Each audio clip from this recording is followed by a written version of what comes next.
Oke, selamat siang. Oke, Siang. siang. Selamat siang, Cek and Prof Kakak. Ya. Terima kasih sebelumnya sudah meluangkan waktunya ya. It's such an honor bisa dapat kesempatan ngobrol gini. Yes. Salam kenal, nama gue Alexander. Gue dari Bali, but tinggal di Western Australia, Perth. Yep. Oh, nice. Usia 34, gue dan bini gawe di mining. Oke. Oke. Oke, singkat cerita, di akhir tahun 2024 kemarin, gue mutusin untuk terjun ke kripto dan saham sampai sekarang. Jadi ya pretty much masih newbie lah ya. Ya. And BTW gue juga member Aceh juga. Siap. Oke, so pendapatan keluarga, bini dan gue itu monthly di 13.352. So Ini around Australian 133 dollar. Australian dollar. Oke. Jadi sekitar 133 sampai 135 juta per bulan. Saving ratio gue itu very close to 50%. Jadi per bulan bisa nabung ya sekitar 6 ribuan. Ya, 60-an juta, 70 juta lah berarti. Nice. Betul. Portofolio gue di kripto so far ada di 42.573. Ini USD atau? Sorry, Australian dollar. Oke. 42.573. Saham Indo gue ada di 384 juta so far. Sorry, saham apa? Indo. Indo Saham berapa? Indo, iya itu. Iya. 384 juta Rupiah. rupiah. Oke. Sorry. Gue akan dapat bonus dari company gue juga sebelumnya karena mereka underpay Ya. 200 juta. Mereka bakal bayar 200 juta. Ya. Posisi di bank gue so far ada 42.324. Ya, jadi gue 4.000, depositoin di sorry? sana supaya 42.000. Sorry? Oke. Banknya di bank apa? 42.324 Australian dollar. Oke. Jadi gue depositoin di sana sengaja supaya cicilan KPR-nya supaya slightly better juga gitu ya. Oke. Ya, jadi gue gak ada hutang sama sekali kecuali KPR, which is 386.827. Ya. Itu hutang KPR-nya. Oke. Pertanyaannya, jadi apa alokasi ini udah benar atau bisa di-adjust lagi ya, jadi lebih efisien and maksimal gitu growth. Oke. Berarti, Berarti secondly, apa ada cara lain or any suggestions dari Cek, dari Prof, ada tips supaya gue bisa reach financial freedom? Karena ultimate goal gue ya financial freedom sih. Gitu. Oke. Jadi untuk ultimate goalnya adalah financial freedom. Kalau financial freedom itu gue biasa bikin, gue nggak suka dengan 4% rule. Karena menurut gue inflasi itu lebih tinggi dari itu. Jadi untuk financial freedom, kita itu punya konsep pendapatan tahunan tuh harus berkali-kali lipat, harus besar sekali. Nah ini kan pendapatannya besar ya sebenarnya. Pendapatannya sekitar berarti bisa nabung 130 juta. Dengan kemampuan nabung berarti bisa 60 sampai 70 juta setiap bulannya. Nah, portofolio kriptonya apa ini kalau boleh tahu? Bitcoin 98,32%, Ethereum 1,61%, Parachain 0,07%. Oke. Nice. Risk profile-nya apa? Agresif kah, moderat kah, konservatif kah? Gua karena sadar gue belum kaya, jadi gue suka yang agresif. Jadi saham Indo agresif, Bitcoin ya bisa dibilang Oke. agresif juga ya. Oke. Saham Indonya apa? 386 juta rupiahnya itu? Saham Indonya gue di ini maksudnya apa sih emitennya gitu? Ya, emitennya aja sebut. Emitennya gue cuma ada 4 ya, Pani, Ya. Tuan, Mine, sama BRI. Oke. Itu semua yang dibeli. Sebenarnya gini, gue nggak pernah masalahin dengan konsentrasi portofolio di saham ya. Tapi asal lu benar-benar tahu apa yang lu beli. Karena gini, mining itu ngambil waktunya banyak nggak dalam apa pekerjaannya biasa full time, benar-benar full time, ada waktu nggak untuk analisa-analisa seperti ini? Jadi gue tuh sistem kerjanya 1 minggu kerja full Ya. and 1 minggu libur. Jadi Oke. terus aja gitu, 1 minggu kerja, 1 minggu libur, 1 minggu kerja, 1 minggu libur gitu. Jadi kalau misalnya gue dibilang jadi professional investor, kayaknya sih jauh banget ya dari professional investor. Maunya tapi nggak bisa gitu. Oke, jadi step pertama dalam investasi yang menurut kita itu kita ajarkan adalah yang pertama itu kamu harus bisa decide apakah kamu adalah seorang investor yang alpha atau beta. Mau nyari alpha atau mau nyari beta nih? pengennya sih alpha, tapi kan karena gue nggak punya gue nggak punya skills buat nyari alpha itu, jadi gue somehow gue nyari alphanya itu dengan cara mencontek gitu loh. Oke. Kalau menurut mencontek dalam artian contek si orang-orang yang udah bisa dapetin alpha, dan ya gue riset sedikit kalau ya memang kalau misalnya itu benar dan gue ada conviction, gue berani masuk kayak gitu aja. Oke.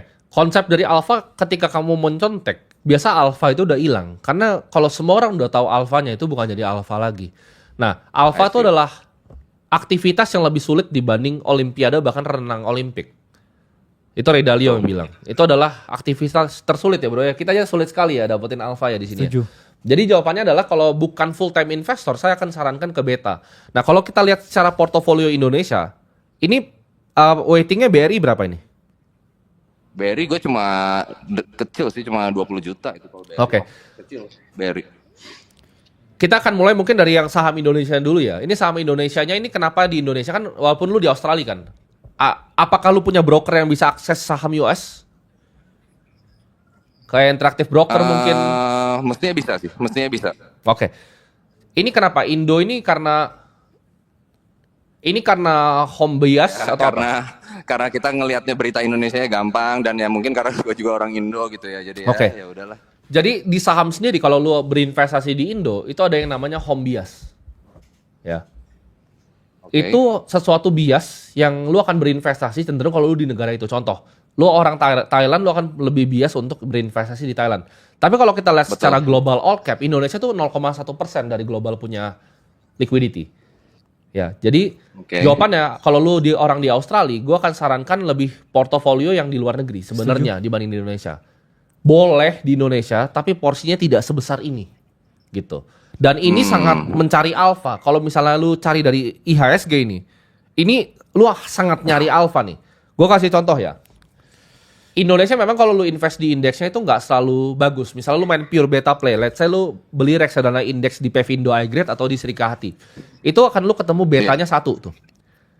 Tapi kalau misalnya lu bikin lebih simple, contoh lu nggak mau beli reksadana indeks, lu mau bikin sendiri deh. Misalnya BCA 70%, BRI itu 30%. Kalau lu memang percaya sama negara Indonesia, gua akan saranin seperti itu aja. Misalnya BCA 70, BRI 30. Itu gua nggak usah ngitung kira-kira betanya 0,6 sampai 0,8. Udah dekat lah itu ke 1. Jadi lu nggak nyari alpha yang porto lu bisa swing tinggi karena lu kan nggak professional investor. Betul. Ya. Jadi dari situ menurut gua kalau memang lu percaya banget nih sama atau nggak tesis lu tadi bukan karena sering lihat berita di Indonesia, itu kan home bias tuh. Kecuali tesis lu adalah lu lihat emerging market ini masih underpriced. Itu boleh lu main Indo. Tapi kalau nggak, mendingan internasional. Nah dari internasional sendiri itu bisa dibagi jadi 2 sebenarnya strategi investasinya. Kalau Warren Buffett selalu bilang 90% tuh di S&P 500. Nah, tapi ada cara nih sebenarnya untuk ngalahin S&P 500 karena kayaknya lu udah lebih advance sih dalam investing. Jadi kita akan bahas kali bro ya. Ya. Nah, jadi ini stylenya kalau pernah dengar namanya Dimensional Fund Advisor atau DFA. Jadi DFA itu pakai yang namanya teorinya Eugene Fama, factor tilt portfolio. Jadi 5 factor investing.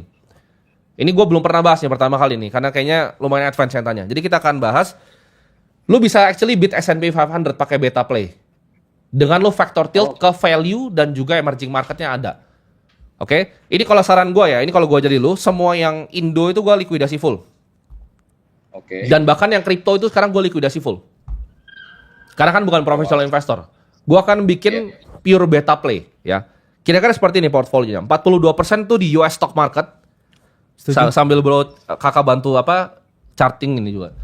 Di VTI namanya. Jadi itu salah satu ETF dengan weighting paling besar di dunia. Itu 42% US stock market. Jadi lu beli semuanya saham di US. Lu nggak usah pilih jarum ditumpuk ke jerami, lu beli jeraminya. VTI. 24% tuh di international ETF. VEA. Jadi ini VTI ini yang pertama ya. Yes. Kalau lu punya akses buat di broker luar negeri. Jadi ini yang personally kita lakukan juga gitu.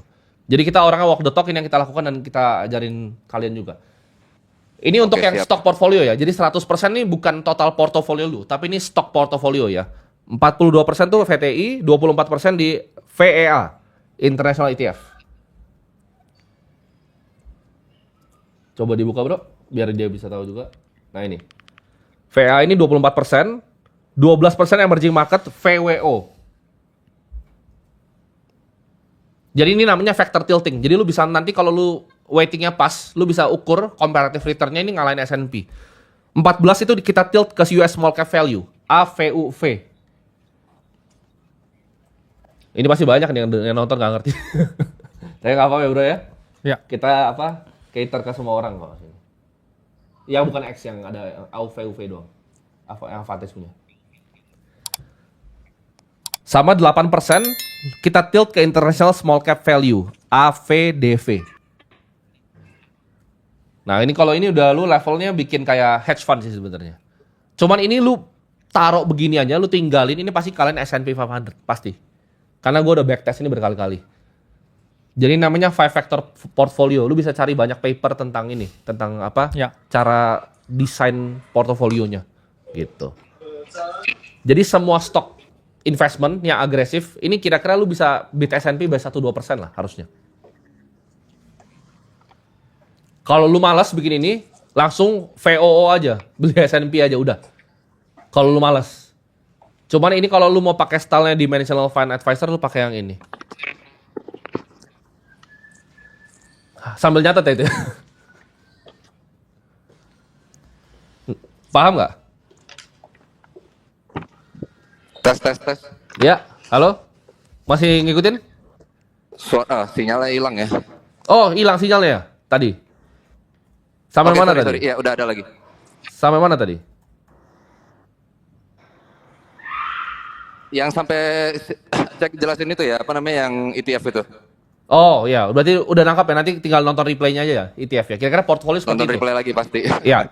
Jadi kira-kira gue akan saranin portfolio nih Bro Kakak bantuin bikin pie chartnya, Oke. dia bikin dulu. Mungkin bisa disebutin ulang bro. Untuk VTI. VTI 42%, Ya. International ETF VEA 24%, Ya.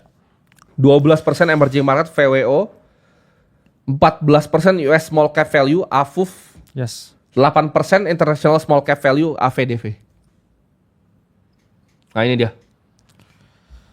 Jadi ini portofolio pure beta tinggal tidur. Ya. Nggak perlu apa, ini portofolio tidur beneran nih. Jadi ini pure Sama beta. sekali nggak ada Bitcoin di sana, Jack. Apa? Ini Di saham. luar ini. Kagak ada.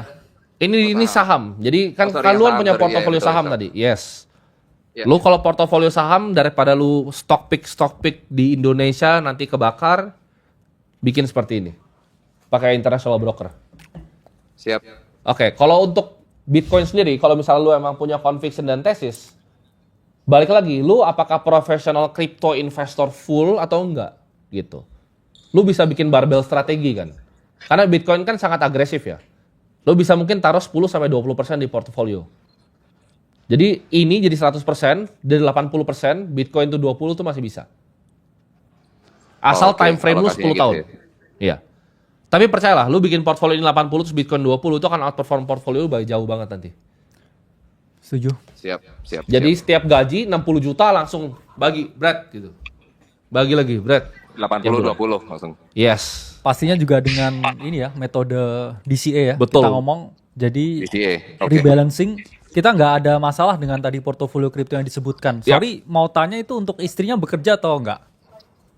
Iya, itu istri juga bekerja ya. Oke. Jadi berdua itu gaji full. Jadi kayaknya udah nggak bisa ya bro cari alfa yang berlebihan. Karena kan biasanya kalau konsep orang di Jepang biasanya istrinya yang kayak aktif Ya. di market ya ketika suaminya kerja. Tapi kalau ini sama-sama kerja, solusinya menurut kita ya indexing dengan Ini metode ini. Plus kalau punya conviction terhadap Bitcoin kita ngomong maksimal 30% dari punya Ya. harta. Tapi sekarang Maksimal pun kita 30%. ngomong dengan gamblang juga di Ya. sini bahwa Bitcoin itu sangat volatil. betul. Plus juga Bitcoin itu memiliki yang namanya siklus. Kalau nggak tahan dengan drawdown 50%, mending di trimming. Itu posisi sebenarnya Bitcoinnya. CZ yang bilang sih. Jadi CZ Yes. waktu itu pernah bilang, lu kalau taruh duit di Bitcoin nih, contoh sekarang, berapa tadi di kriptonya bro? Kriptonya Dia taruh ada Di sekitar kripto gua taruh 42.573. Nah itu kalau hilang 70% ngefek nggak ke kehidupan lu? Kagak. Sama sekali. Sama sekali. Kalau misalnya emang dia personal, Yes. tapi gini, kadang orang tuh punya plan sampai ditonjok di muka. Nah gitu. Itu pengalaman gua biasanya sama bro, gini, Kakak. nggak Gua kerasa pernah hilang. gua baru masuk itu pernah minus sampai 4.000 itu. Pernah Oke. waktu awal-awal itu masuk Karena- 170.000 langsung berat. Karena gini bro Alexander itu nggak pernah kerasa kehilangan sebelum hilang loh. Iya benar. Baru Oh, hilang siap, dulu siap. baru kehilangan, ya kan? Iya. Kalau sekarang nggak Iya, iya, apa-apa, iya. tapi ketika udah hilang mungkin juga Saran gue tetap di rebalance sih. Lu bikin 80-20, tapi let's say lu Balance. mau agresif lah, 70-30. Karena lu bukan profesional di sini. Kita tuh waktu itu pernah waiting sampai 90% ya di Mungkin- Bitcoin-nya. Karena kita tahu apa yang kita lakukan, kita ngikutin setiap hari. ya profesional miner mungkin. Bener. Hopefully jadi one day mining ini ya, mining Bitcoin. Jadi 70-30% sih. Itu kalau itu agresif lah. Itu kita ngomong agresif. Ya. Dengan quote on quote Oke, ini semuanya di banknya aman ya. Ini nggak pernah dipindahin-pindahin. Tapi kalau Indo, let's say lu memang punya kecintaan sama negaranya ya lu main pure beta aja. Antara lu beli indeks tadi Pevindo Agres Serikahati atau lu beli BCA BRI gitu. Oke, siap.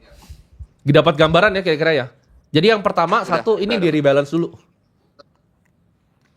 Di rebalance dulu. Cari broker yang bisa fasilitasin di Australia banyak ya bro ya. Yes. Yang bisa fasilitasin di bank-bank sana banyak yang bisa fasilitasin ke US. Itu yang pertama. Yang kedua adalah bikin ini adalah tabungan per bulan. Jadi setelah di rebalance portofolionya itu baru rebalance-nya baru tambahinnya per bulan kayak bro kakak bilang. Itu yang gue paling setuju DCA.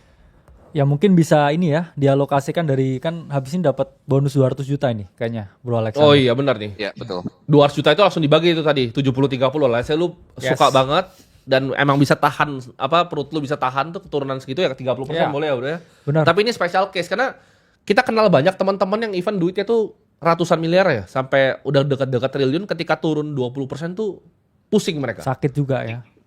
Pusing mereka gitu. Kena mental. Karena mental bener. Jadi mungkin lu special case tapi balik lagi. Nggak ada yang orang tuh semua punya plan ya sampai ditonjok di muka. Damn. Kita udah sering soalnya kena Oke, tonjok di muka. siap. Oke, semoga membantu ya Bro Alexander ya. Oke, thank you Jack, thank you Prof. Siap, Oke. siap, keren. Salam buat keluarga di Salam, sana. salam. Salam. Nah, oke.